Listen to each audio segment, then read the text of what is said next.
Bom, tivemos uma decisão muito importante depois de dias e dias, para não dizer semanas, de especulação sobre como o Supremo Tribunal Federal decidiria aquele absurdo que era o pleito levado para eles sobre se poderiam ou não o presidente da Câmara e do Senado disputarem uma nova eleição para a presidência daquelas casas, né?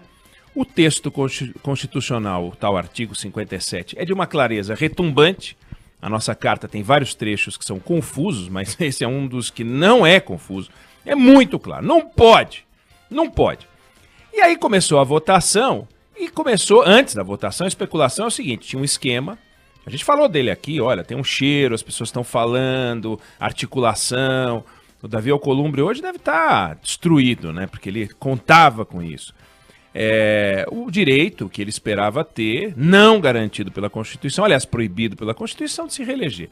Rodrigo Maia, e os dois, a gente estava sentindo no ar um cheiro. Daí começou a votação, e por algum momento, a votação virtual, por algum momento, parecia que a tese criativa do relator Gilmar Mendes, criativa, porque é inacreditável, poderia vingar. E eis que, ao final, por 6-5, deu-se o contrário, ou seja, o texto constitucional foi preservado. Não precisa ser estudante de direito, não precisa ser ter ensino fundamental e como é que chama? Ensino médio completo, não basta estar alfabetizado e ler o trecho da Constituição, porque é de uma clareza total. Surpreende que esse debate tenha chegado nesse ponto. Aí alguns vão dizer, puxa vida, foi 6-5, mas a gente já teve votações de 6-5.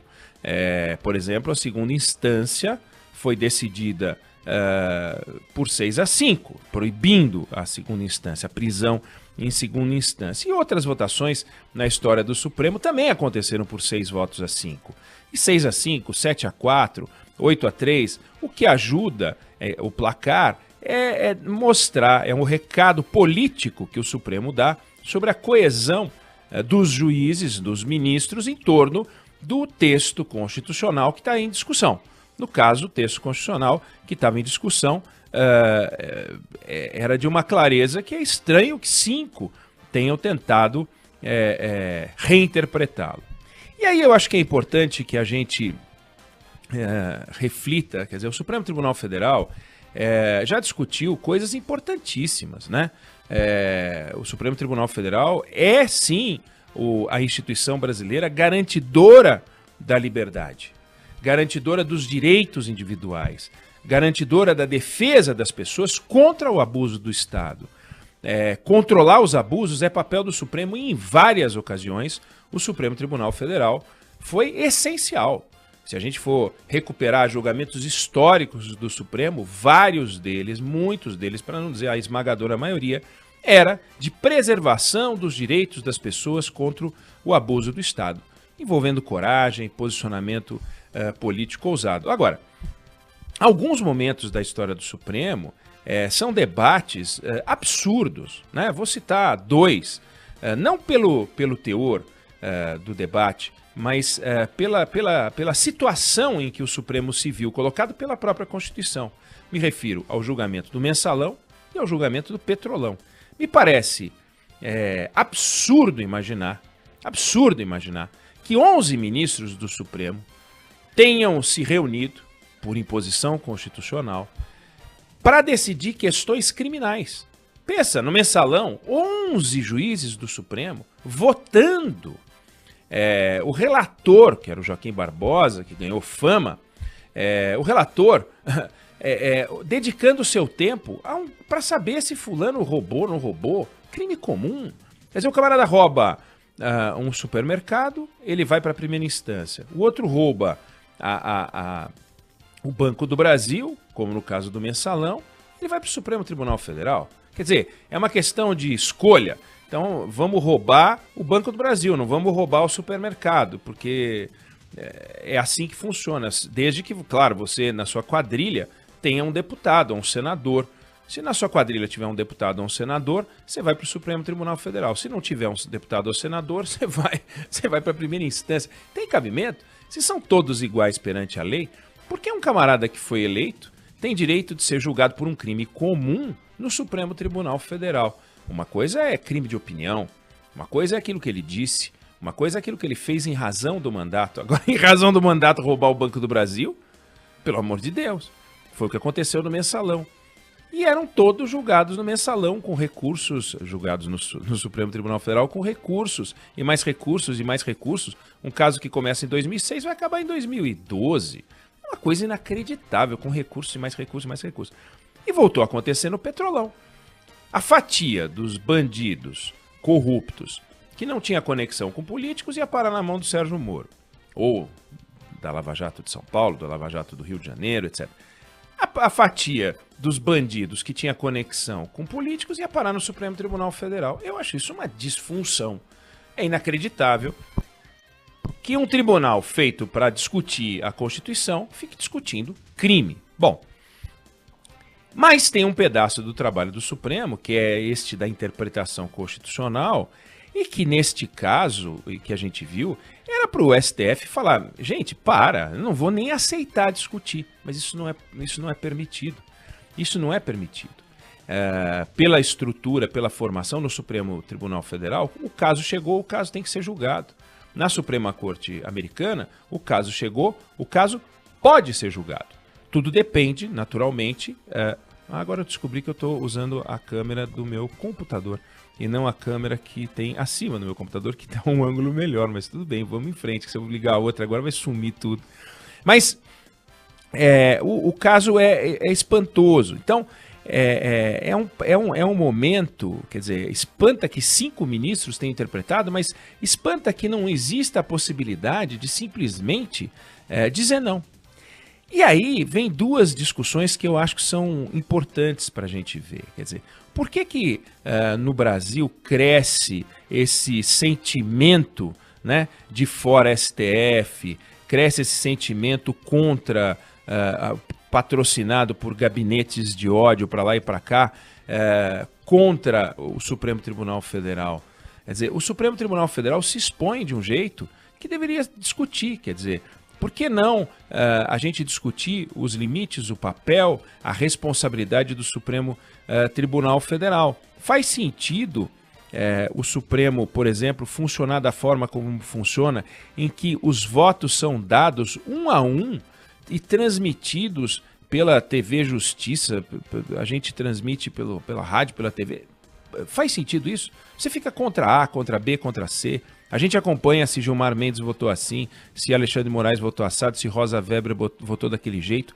A ideia de que existe uma corte, a ideia de que existe o Supremo Tribunal Federal, no Brasil, está completamente esmigalhada. A gente fala o seguinte, Marco Aurélio votou assim, Luiz Fux votou... Não, é o seguinte, o Supremo Tribunal Federal decidiu que não pode, está proibido, a reeleição para a Câmara e para o Senado. Ponto. Esse é o recado institucional que foi dado para o Congresso Nacional. Mas do jeito que é feito, no formato reality show, em que cada voto vai sendo dado e a gente tem que aguentar aqueles votos de meia hora, de 40 minutos, de 1 hora, de 2 horas, saiu o decano Celso de Mello, que dava votos mais longos ainda. Mas para que isso? Certa vez eu fiz um comentário aqui em que eu mostrava que a cada julgamento eles escreviam o equivalente a um livro de bom tamanho. A cada julgamento, uma perda de tempo extraordinária. Quando você pega o modelo na Suprema Corte, os juízes se reúnem, ouvem as partes, perguntam o que bem entendem, depois eles se retiram e decidem. Quando eles decidem, descobrem qual é o lado que tem mais votos. Lá são 9 juízes, aqui são 11. A gente podia, aliás, ter 9, um bom caminho, já ter 2 a menos. Mas lá são 9. Esses 9 decidem, bom, deu 5-4. Então o lado 5 vai fazer o voto da Suprema Corte. Pode ter gente do lado 4 que quer se manifestar, mas o voto 5.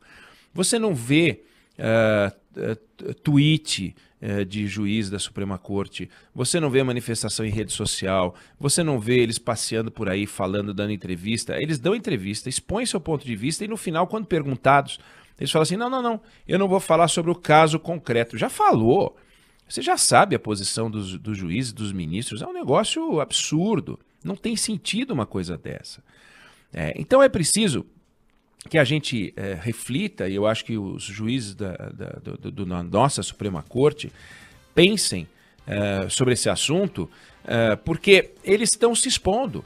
Parte da fragilidade das acusações e dos ataques vem disso, essa sobreexposição, a TV Justiça, a ideia de que não existe um tribunal coeso e que ele é todo fatiado, que na Suprema Corte todo mundo sabe que existem os conservadores, existem os progressistas, mas eles discutem os temas de maneira reservada.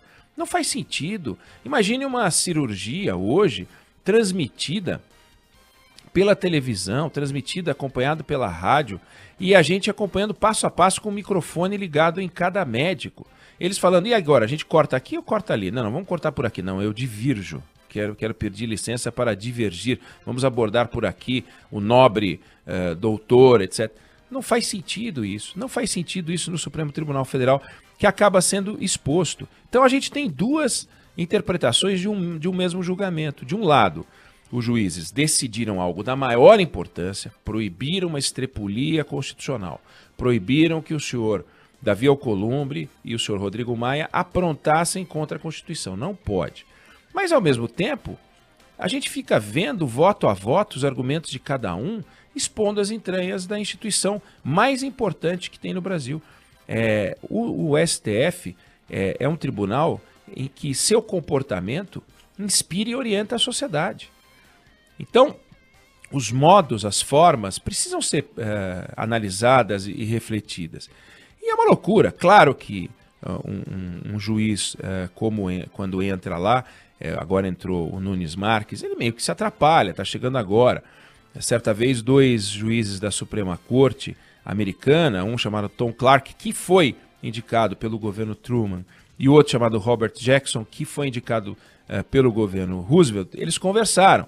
O Tom Clark estava chegando, isso década de 40, assim, final dos anos 40, ele estava, na verdade, final dos anos 40, ele estava chegando, ele perguntou para o Jackson, vem cá, quanto tempo levou para você se sentir aclimatado aqui, né? Para você saber para onde você estava indo, entender o jogo aqui.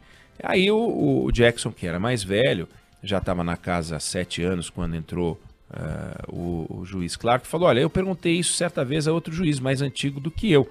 Ele falou que leva uns 3 anos, mas eu posso te dizer o seguinte, eu concluí que leva uns 5. Então, leva 5 anos para um juiz da Suprema Corte entender como funciona o jogo do poder. No Supremo Tribunal Federal, se a gente perguntar isso para os ministros, a gente vai ouvir respostas, seria até uma pergunta curiosa. Mas lá, uma das coisas que chamou a atenção nessa conversa e chama a atenção dos observadores é o silêncio da casa. É um silêncio da casa em que certa vez já se disse que até o sussurro lá soa como um grito. Porque é um silêncio reverencial, quer dizer, o que se reverencia é a Constituição. Ela está acima de todos os juízes da Suprema Corte. Aqui, grita-se tanto, aliás, grita-se mesmo, né? A gente tem exemplos de gritos no plenário, trocados por ministros do Supremo Tribunal Federal, pré-pandêmicos, mas gritos, um xingando o outro. O que é isso? Então, quando entra um caso como esse, que requer reflexão, equilíbrio, uma orientação clara, o que sai é o voto a voto. Aí, como a posição vencedora é a posição mais sensata, trechos dos votos dos vencedores são extraídos para tirar conclusões, quando você também tem trechos dos votos dos perdedores. É tudo uma grande festa, é uma votação, parece um outro parlamento. E isso eu acho que a gente devia aproveitar para refletir. Não é esse o caminho. O Supremo Tribunal Federal tem que se modernizar. E se modernizar é resgatar, de repente, a tradição de alguns tribunais que respeitam a liturgia de uma maneira um pouco mais reverencial, que é o que está faltando no Supremo. Esse reality show em que se transformaram as votações, e a gente teve um só que virtual, expõe demais o Brasil, expõe a principal instituição, porque o judiciário é o último refúgio do cidadão. Se lá ele perde, o seu direito se foi. Não é no parlamento, não é no executivo. Então o judiciário tem que dar o exemplo. O exemplo foi dado pelo conteúdo, evidente, resgatado o texto constitucional, mas tem um lado aí que a gente precisa ficar muito atento, porque isso coloca a sociedade contra o Supremo e isso não é bom.